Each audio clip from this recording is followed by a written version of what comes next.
Bonjour à tous, nouvelle vidéo pour évoquer l'importance d'un journal de trading. C'est vraiment là aussi un des piliers pour euh, devenir rentable et puis pour progresser également, pour optimiser ses capacités.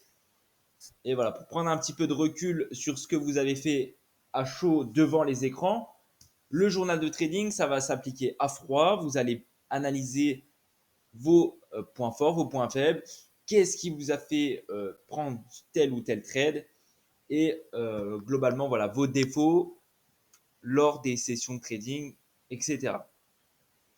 Donc pour cela, voilà, vous pouvez tracer un tableau sur n'importe quel outil, comme ici.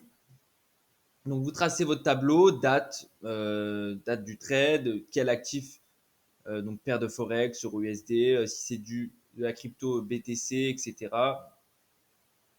Quel était le sens du marché, le nombre de lots, le ratio gain-risque.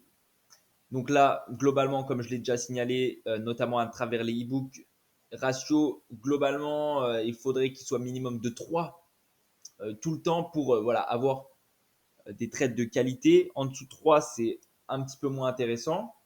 Donc là, vous voyez ici, par exemple, qu'il y a quand même une majorité de trades au-dessus de 3.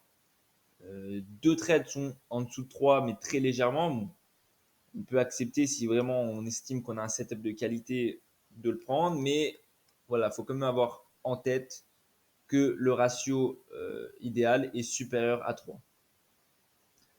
Vous allez ensuite voilà, marquer vos résultats, donc break-even, break-even. Comme je vous l'ai déjà indiqué à plusieurs reprises, selon le type de trade que je mets en place, ça donc je vais l'expliquer dans une autre vidéo. Je passe break-even où j'encaisse des gains. Donc là, voilà vos gains, vos pourcentages de gains, vos pourcentages de pertes, etc. Et ensuite, vous pouvez vous mettre une petite note, donc en conclusion de votre semaine de trading. Ne plus prendre de position après une grosse impulsion baissière ou haussière sous risque que le marché que le retracement soit trop important.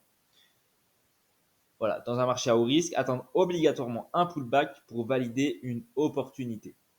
Donc là, voilà, ce pullback, il va permettre d'optimiser votre ratio gain sur perte, qui est voilà, le plus important finalement pour être rentable sur le long terme.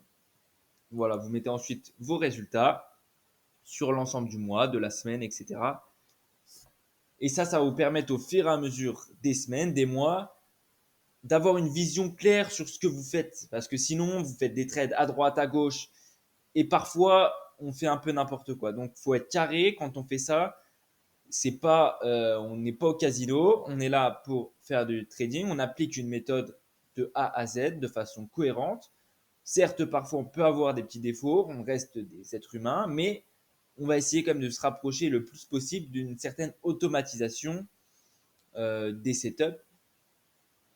Voilà, donc après, avec l'expérience, etc., ça va devenir de plus en plus simple. Vous allez moins laisser place à vos émotions.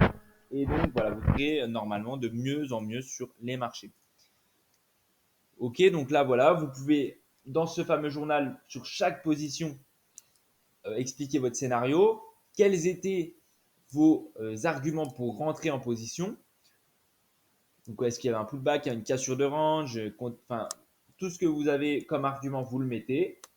Votre money management, take profit, stop loss, ratio, low, etc. Pourcentage de perte accepté, etc. Donc voilà, là, c'est un point clé aussi pour progresser, pour éviter les grosses erreurs. Et puis, globalement, voilà, ça va vous permettre d'avoir cette fameuse vision que beaucoup de traders particuliers ne font pas. C'est un peu fastidieux de faire ça, on va pas se le cacher. C'est pas ce qui nous attire le plus quand on fait du trading, de faire un journal de trading pendant une heure et demie, toutes les semaines. Ça casse un peu les couilles, quoi. Voilà. Mais bon, euh, on le fait parce que c'est l'objectif numéro un d'être sérieux, d'être rigoureux et de ne plus laisser part aux émotions sur le marché. Donc globalement, voilà, vous mettez les éléments les plus essentiels, les plus clairs, les plus lisibles. Ici, donc voilà, on avait une épaule tête-épaule, clôture tous les anciens plus bas, clôture de la bougie H4. Donc j'ai bien attendu la clôture de la bougie H4. Cassure d'une ligne de tendance ici, comme vous pouvez le voir. Donc là, on était dans un trade plutôt de qualité. Voilà, et moi, je vais le mettre par la suite.